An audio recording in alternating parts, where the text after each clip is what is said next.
are considered excitotoxins, and they actually will change the actual neurotransmission of the brain for you to want to crave it even more.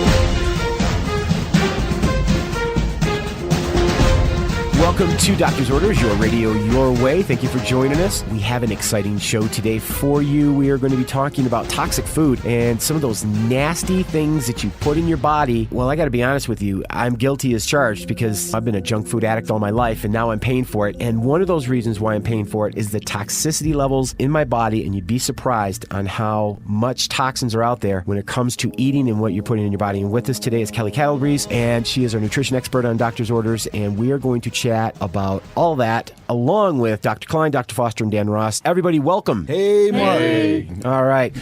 Let's get right to it. Kelly, welcome back. This is your first time with the gang. Can you hang with the guys? This is great. Yes, of course I can. All right. There's a lot of testosterone in this room. Yeah. You know? Ooh. Sort of. Okay. and some of it pharmaceutical. No. All right. Let's get started right away. As I said in the open, some of this fast food that we have out there right now is just like putting the skull and crossbones in your mouth, isn't it? Absolutely. A lot of the manufacturers that are producing and processing these foods, they actually put chemicals and fillers in the foods, so you'll end up wanting to eat more of the food, and it's called an excitotoxin. So it's actually directed towards the neurotransmitters in the brain, and it's actually playing on those neurotransmitters, so the body wants to eat more of that. And that's why people have these food cravings for McDonald's and all the fast foods that are out there, and it serves no purpose. It's empty calories, and it's just genetically modified and just chemically laden, and it serves no purpose for health and wellness. A Whopper has 86 grams of fat. 86 grams of fat in one Whopper. When we talk, how do you know this, Mark? How do I know this?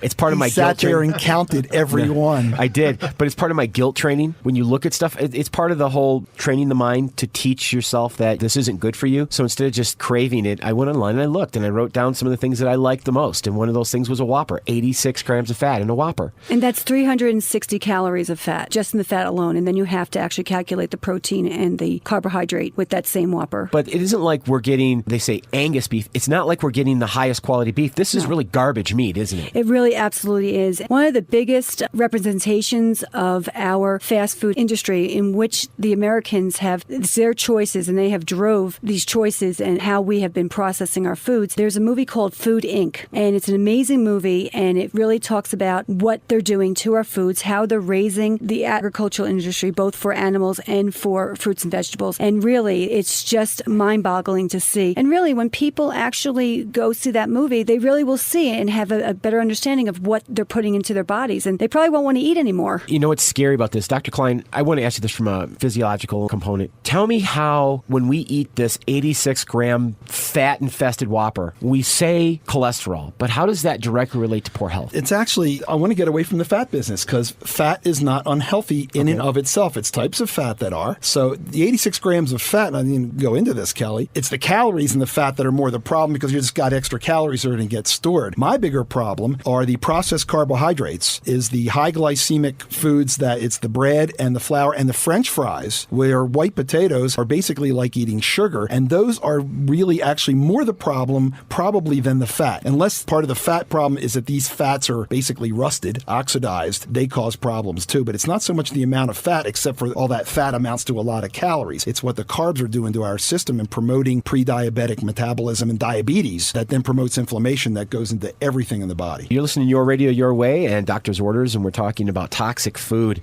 I want to get into some positive stuff here in a little bit because I know for a fact if you go shopping, you can buy everything and still have a good meal, and it's healthy. It's a lot healthier. What are some of the other things they're putting in these foods, Kelly, that are not only making us crave them more, but are just destroying our system? One of the biggest things is all these artificial sugars. You have your Splenda, and you have your yellow, pink, and blue packets. Uh-oh. Yeah, and they're actually cancer-causing agents, and we are consuming them in the tons. I'm guilty. I got to tell you the story. I walked in, I'm making my coffee, nasty for the show today, and I knew that I was going to hear it from Kelly. I was like, don't say anything. I know.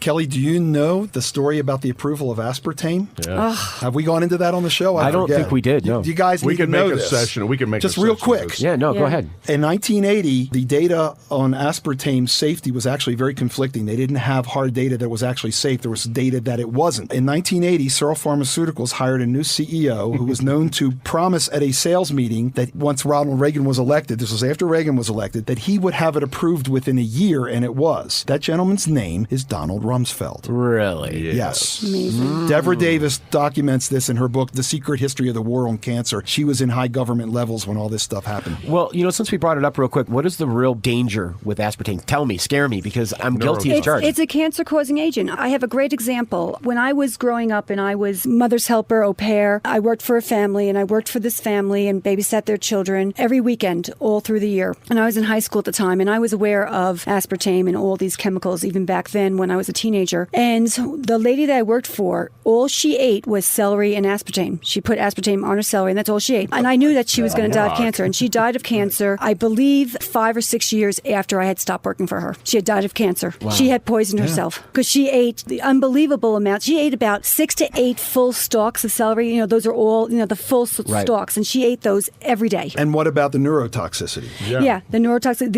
It's an excitotoxin. All these chemicals, these pink, yellow, and blue packets, are considered excitotoxins, and they actually will change the actual neurotransmission of the brain for you to want to crave it even more. And so basically, you're affecting your neurological system, your immune system, and your endocrine system. Yeah, and not only that, but aspartame is converted into methanol, wood alcohol in the body. It's like the guys who used to drink Sterno, and wind up with basically poisoned dead brains. Hey, Dan, will you come over and host the show? I'm going to jump out the basement window now because I'm done. I'm cooked. As much as I drink of this stuff. Kelly, if someone had to use some type of sweetener, would you recommend something like a stevia, or what would you say? Stevia, if you're going to, it's really great if you could change your taste buds and you could bring your taste buds back to the original where it's not craving all the super sugary foods. If you could just try to stave off and try to calm yourself down and try to reduce your sugar intake, you'll go back to a point where your taste buds will go back to the way it recognizes fresh strawberries, fresh fruit. But if you are trying to get back to that point and your taste buds only know real sugary foods, stevia, which is a natural herb and it's also a blood sugar regulator, that would be the first place to start. Now, there's a product on the line called Stevia. It's in a green box and you can find it next to the... Is that the same stuff, Stevia? No, because it's processed. You want to get the pure herb form in order for it to be natural. So health food natural. store probably would be. Yeah, health food store. What about, there's this newer stuff called Truvia that doesn't have the bitter aftertaste that some of the stevias have. And I understand that. It's just a portion, actually. They've taken a portion of the stevia plant. Right. When you start doing these processed sugars, it's still not in its true chemical form. So you want to get stevia in its true chemical form, and it does come in liquid form. And what about xylitol? Xylitol is actually a natural alcohol sugar. Wood alcohol. And so that's okay. I don't recommend a lot of it. Not to be disgusting, but I had gastric bypass and it makes me really sick. It makes it... it really tears me up. Yeah, some people it can. Yeah. I do great with it. I don't. If I have one too many things that have it, my stomach's just gurgling. If you could just really try to get off the sugar completely, because sugar in itself is weakening the immune system. And this is why we're always constantly sick. And we're always looking, though, for options to keep sweet in our diet. Let's just face it, we are just addicted to the sweet word in any form. I don't care if it's in your coffee or if it's in your cakes. We want sweet. From what I'm hearing from you guys is maybe it's time that we try to break that chain of sweet and start eating more fruits. If we want sweet, an apple is very sweet. An orange is very sweet. A banana is extremely sweet. Maybe we need to get back to those thought processes. Yes, and berries. Berries are great for you. Blueberries, raspberries, strawberries, and you want to get the organic kind because strawberries is the #1 pesticide fruit. And what about one of the cinnamon sticks, the natural cinnamon sticks? Swirl that in your coffee if you want a little bit of sweet. That would be great. That'd be great. I did that for a while too. You're listening to Doctor's Orders Radio Your Way. We're talking about toxins in our food, and boy, am I already depressed. Dr. Klein, can you write me a prescription for Zoloft or one of those? Because I'm